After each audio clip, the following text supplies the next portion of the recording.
ओम शांति 23/9/2023। आज की मुरली चिंतन फिर मुरली विस्तार से। पहले हम मुरली चिंतन।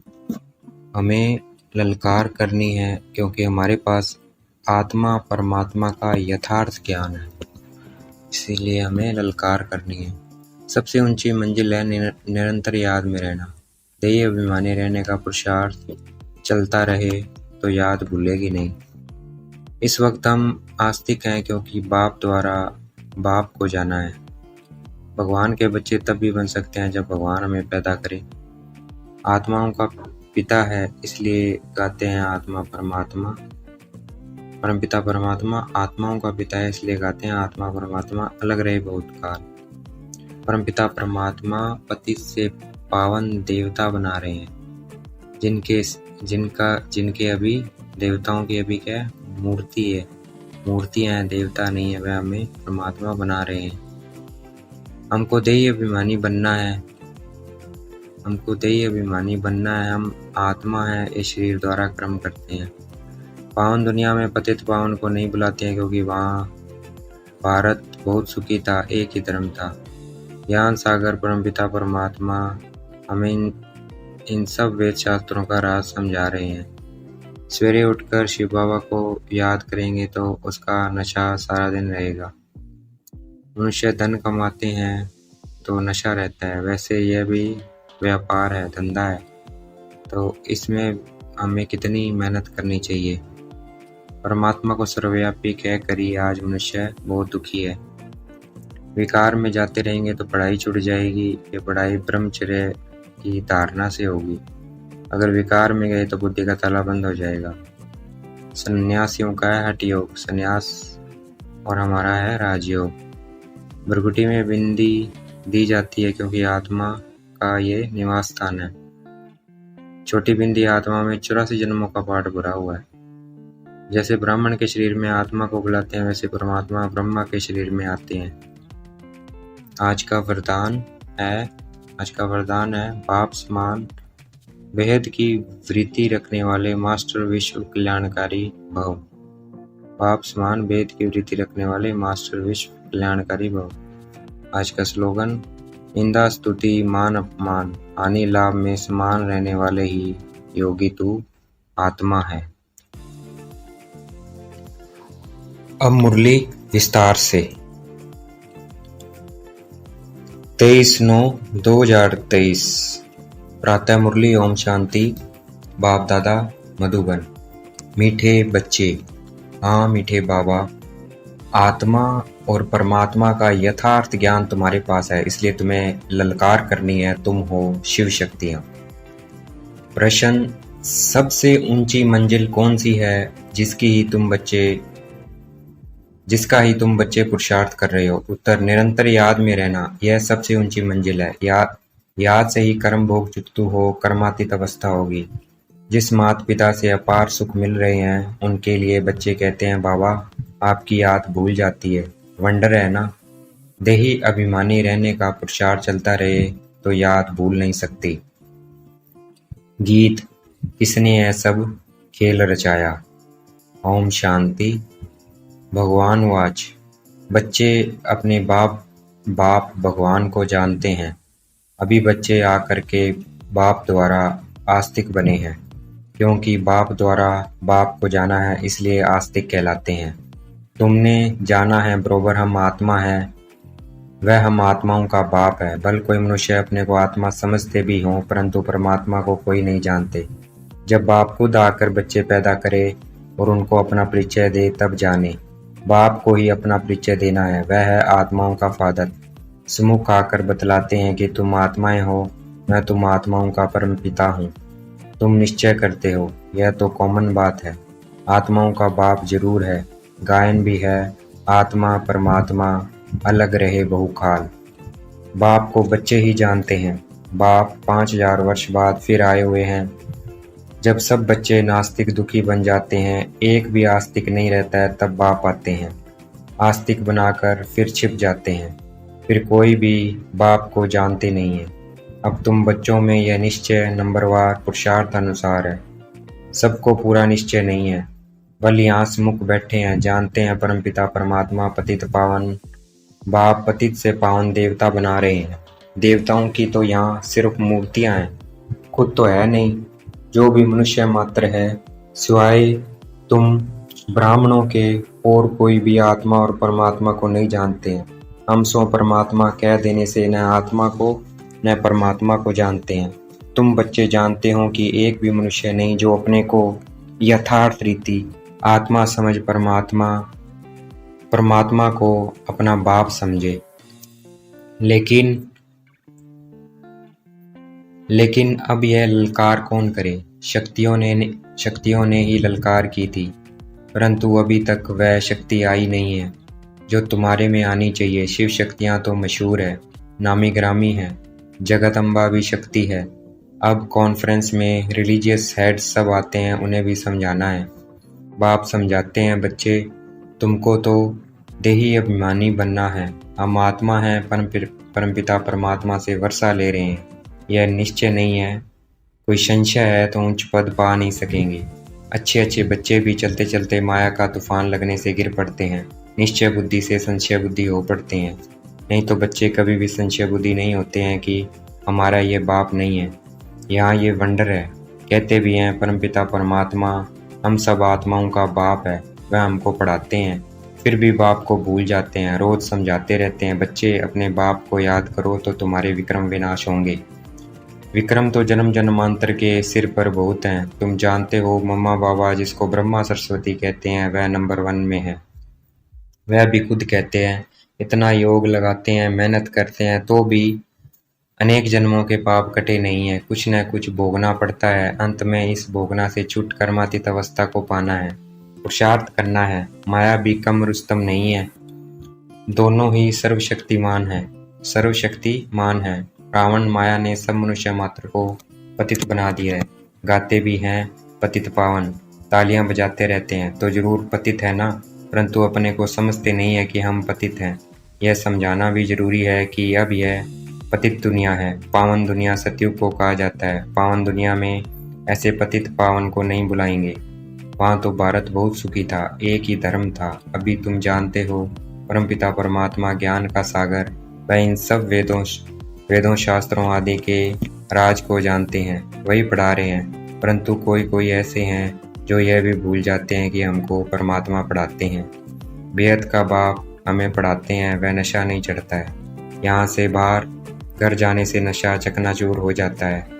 कोई मुश्किल है जो युक्त पुरुषार्थ करते हैं। माया बड़ी जबरदस्त है, देह अभिमान तो नंबर 1 है। बाबा ने समझाया है अपने को देही समझो, हम आत्मा हैं, इस शरीर द्वारा हम कम कर्म करते हैं। अपने को परमात्मा तो कभी नहीं समझना है। बाप कहते हैं मैं तुमको पतित से पावन बनाने आया हूँ, मुझे घड़ी घड़ी याद करो। परंतु बहुत अच्छे बच्चे भी बाप को याद नहीं करते हैं और फिर सच भी नहीं बतलाते हैं। चार्ट जो लिख कर भेजते हैं उसमें भी झूठ, सच्चा चार्ट लिखते नहीं है। बाबा समझाते हैं अपने को आत्मा समझो, हम आत्मा 84 जन्म पूरे कर अब बाबा के पास जाती हैं। सवेरे उठकर बाबा को याद करो तो उसका नशा सारा दिन रहेगा। मनुष्य धन कमाते हैं तो नशा रहता है ना कि आज इतना कमाया, यह भी धंधा है, व्यापार है, तो उसमें कितनी मेहनत करनी चाहिए। बाबा अपना अनुभव बतलाते हैं, कितनी मेहनत करते हैं। सवेरे उठकर अपने से बातें करनी है। अब पाठ पूरा हुआ, अभी हम गए कि गए, फिर 21 जन्म राज्य करना है। कितना मीठा, कितना प्यारा, वंडरफुल बाबा है। ऐसे बाप को कोई भी मनुष्य मात्र जानते नहीं है। बाप आकर बच्चों को अपने से भी ऊंच ले जाते हैं और बच्चे फिर बाप को सर्वव्यापी कह अपने से भी नीचे ले गए हैं। इसलिए बाप कहते हैं तुम बहुत दुखी बन पड़े हो। मैं तुम बच्चों को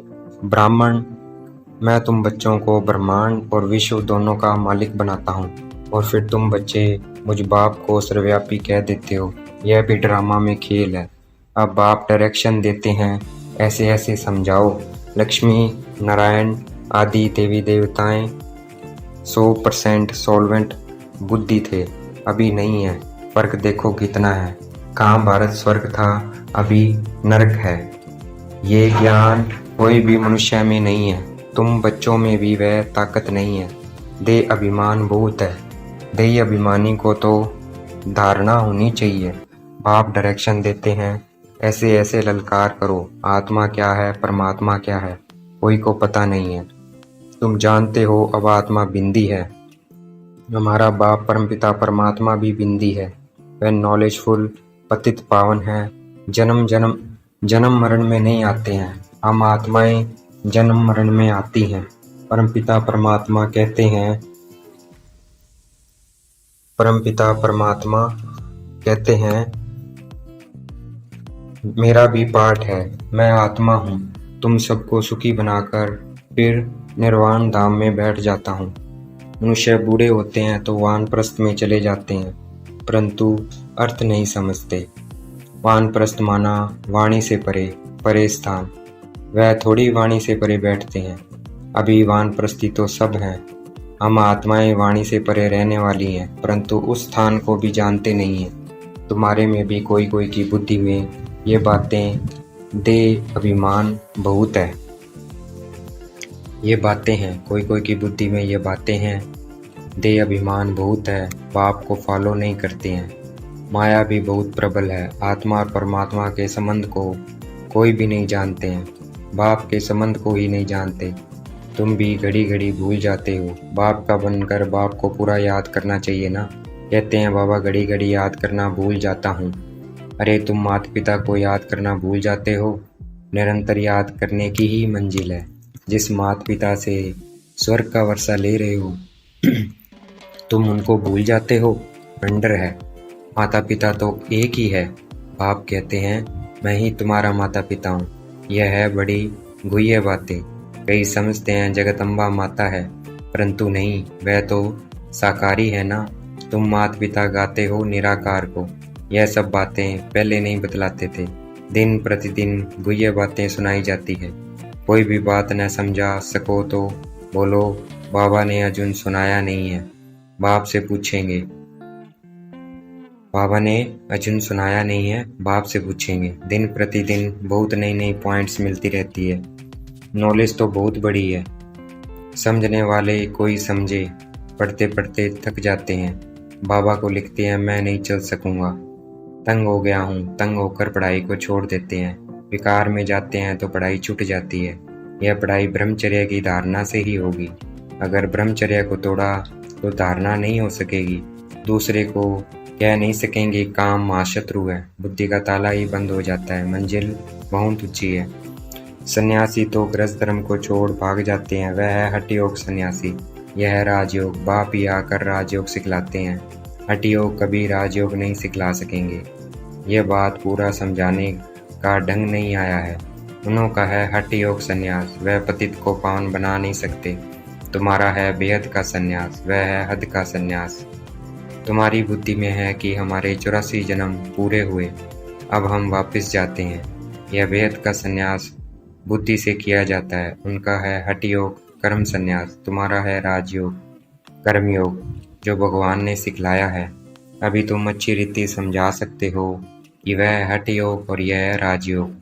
शिव को भी कोई समझते नहीं है। जैसे आत्मा बिंदी है, वैसे शिव भी बिंदी है। बिंदी का निशान भी भ्रकुटी में ही दिया जाता है, और कोई जगह बिंदी नहीं देंगे, भ्रकुटी में ही बिंदी दी जाती है। आत्मा भी यहाँ ही निवास करती है, यह किसी को पता नहीं है। इतनी छोटी बिंदी में 84 जन्मों का विनाशी पाठ नूंदा हुआ है। यह कितनी डीप बातें हैं, कोई को समझाना नहीं आएगी। रियलिटी में समझाना है। जैसे आत्मा बिंदी है, वैसे परमात्मा भी बिंदी है। अगर दूसरी आत्मा आएगी तो वह भी बाजू में आकर बैठेगी ना। ब्राह्मण में आत्मा को बुलाते हैं, आत्मा आकर बोलती है हमने फलानी जगह जन्म लिया है, तो वह आत्मा कहाँ आकर बैठेगी? क्या माथे में? उनमें अपनी भी आत्मा है ना। बाप कहते हैं मैं बिंदी हूँ, मुझे परमपिता परम आत्मा कहते हैं। उनकी महिमा बड़ी भारी है। शिवाय नम। यह किसने महिमा की? आत्मा शालिग्राम ने, तो जरूर वह अलग है। दुनिया इन बातों को नहीं जानती है, तुम जानते हो। उनका एक ही नाम शिव है। ब्रह्मा विष्णु शंकर को ब्रह्मा देवताय नमः, विष्णु देवताय नमः कहेंगे, उनको शिव परमात्माय नमः कहेंगे, तो शिव ऊंच ठहराना। ये बातें तुम समझ सकते हो, यह नॉलेज भी तुमको अभी है। तुम्हारा यह हीरे जैसा जन्म है। देवताएं तो प्रारब्ध भोगते हैं। यह प्रारब्ध देने वाला बाप वंडरफुल है। ऐसे पारलौकिक बाप का कितना रिगार्ड रखना चाहिए। बुद्धि योग इस ब्रह्मा में नहीं उनमें रखना है। वह बाप पढ़ाते हैं इस द्वारा। यह शरीर लोन लिया हुआ है। सारी सृष्टि में कितना बड़ा मेहमान है। शिव बाबा परम धाम से आते हैं। कितना बड़ा भारत का मेहमान है। कहाँ से आया हुआ है। उन मिनिस्टर आदि की कितनी इज्जत होती है। यह गुप्त वेश में भी कितना बड़ा मेहमान पतित को पावन बनाने आया हुआ है। अच्छा, मीठे मीठे सिकलते बच्चों प्रति माता पिता बाप दादा का याद प्यार। बाप दादा हम बच्चों को क्या दे रहे हैं, याद प्यार दे रहे हैं। तो देखेंगे बाप दादा शिव बाबा और ब्रह्मा बाबा की प्रकृति में हमको याद प्यार दे रहे हैं। मीठे मीठे सिकलते बच्चों प्रति माता पिता बाप दादा का याद प्यार और गुड मॉर्निंग। रूहानी बाप की रूहानी बच्चों को नमस्ते। अब हमें बाप दादा को रिस्पॉन्स करना है। हम रूहानी बच्चों की रूहानी बाप दादा को याद प्यार और नमस्ते। शुक्रिया मीठे बाबा, शुक्रिया। धारणा के लिए मुख्य सार। सवेरे सवेरे उठ याद में बैठ कमाई जमा करनी है। अपने आप से बातें करनी है। देही अभिमानी रहना है। राजयोग और कर्मयोग सीखना है, सिखलाना है। कभी भी तंग होकर पढ़ाई नहीं छोड़नी है। बाप का रिगार्ड जरूर रखना है। आज का वरदान, बाप समान बेहद की वृत्ति रखने वाले मास्टर विश्व कल्याणकारी भव। बेहद की वृत्ति अर्थात सर्व आत्माओं के प्रति कल्याण की वृत्ति रखना। यही मास्टर विश्व कल्याणकारी बनना है। सिर्फ अपने व अपने हद के निमित्त बनी हुई आत्माओं के कल्याण अर्थ नहीं, लेकिन सर्व के कल्याण की वृत्ति हो। जो अपनी उन्नति में, अपनी प्राप्ति में, अपनी प्रति संतुष्ट में राजी होकर चलने वाले हैं, वह स्वयं कल्याणी है। लेकिन जो बेहद की वृत्ति रख बेहद सेवा में बिजी रहते हैं, उन्हें कहेंगे बाप समान मास्टर विश्व कल्याणकारी। आज का स्लोगन, निंदा स्तुति मान अपमान हानि लाभ में समान रहने वाले ही योगी तू आत्मा है। अच्छा, ओम शांति। शुक्रिया मीठे बाबा, शुक्रिया।